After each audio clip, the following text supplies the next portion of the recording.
Aloha, I'm Joanna Amberger with 3 Financial Group. Today we're going to talk about choosing between the traditional or Roth option. First, make sure you understand the basic differences between the two options. We have a great blog article on that topic. Check that out first for some more background information. There are many different articles and calculators online that will help you figure out if the traditional or Roth option is better for you, given assumptions about your current and future tax rates. The general rule of thumb is that you should use the traditional option if you think that your tax rates will be lower in retirement. However, this rule of thumb makes sense only if you put the tax savings in a separate investment account.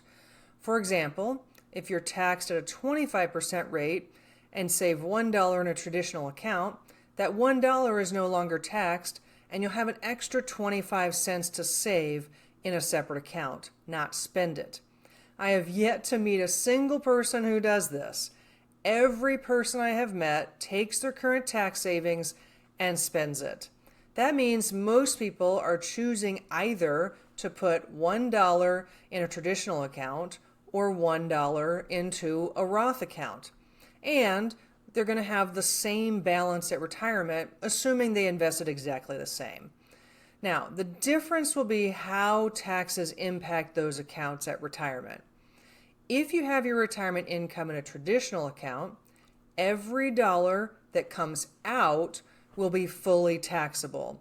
So if you take out $1 and you're taxed at the 25% rate, you only have 75 cents to spend.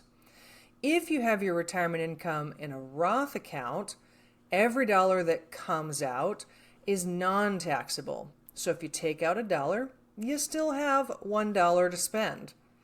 Now, a traditional contribution makes sense if either of the following two things are true.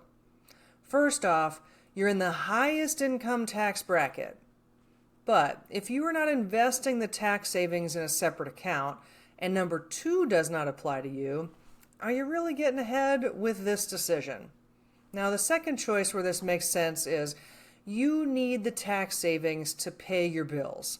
If you're on a very tight budget and you need every dollar in your paycheck to live on, then the tax savings might be an important reason to use the traditional contribution because every dollar counts for you today. Now, most tax advisors I have met, they default to recommending the traditional option because it saves you money today. And part of their job is to help you pay the least amount of taxes this year. However, as a financial advisor, I'm focused on the long-term success of your plan, not just the results this year. Now ask yourself if either of the points above apply. If you're in the highest tax bracket or you really need the tax savings to live on today. And if not, the Roth option might be your best choice. If you're still feeling unsure about which option to choose, connect with me today. I can help you figure it out.